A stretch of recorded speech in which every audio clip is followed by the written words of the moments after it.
I think that, there's a lot of hypocrisy, in my opinion, Mr. Chairman, here of Republicans being outraged by sexual harassment, misconduct in this context, but not in other contexts. My senior Republican colleague from Missouri asked the question about rape, and if rape was a crime. And it was answered by our expert witness as yes. But I don't see, Mr. Chairman, Republicans calling for the resignation or removal of your last party leader for the exact same conduct that Trump had, hypocrisy. Now, I think it's very interesting that you asked the witness, or you stated that he was afraid of the director. So let me say to my Republican colleagues, why are you so afraid of Trump? If it's in alignment to say that he's afraid of someone that he had to work for, and Trump has done many of these same things, and I'm within Rule 17, which I just took the last 20 minutes to read, Mr. Chairman, as much as anybody else over there has said and talked about President Biden. So I think it's interesting. I did not hear you answer the question if you are afraid or ever felt afraid. I'm going to extend it. Have you ever felt threatened or afraid of the chair?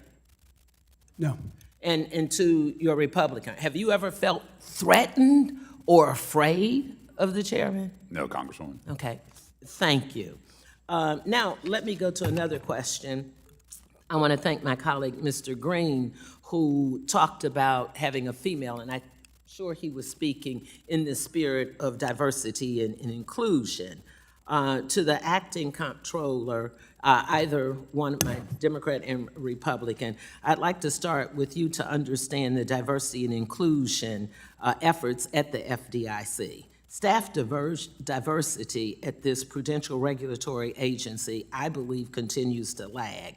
It's clear that it's not just diversity, but it's also inclusion, and it must be improved, I believe, within your agency. So not only women, but people of color.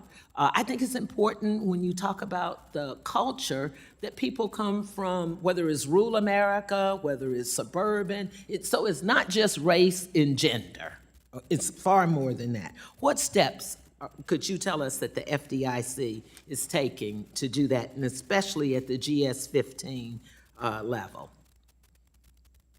And we only have about 30 seconds. I'm gonna give you each 10. And if you don't know, say you don't know. So I believe the action steps that are laid out in the agency's action plan, as well as the recommendations that are there in the report, will go a long way to creating the environment that will enable. So you think there's enough in the report that will address it? It's a starting point. Okay. To your colleague. Congresswoman, I agree. I certainly support your point here around the need to really foster more diversity and inclusion at the agency.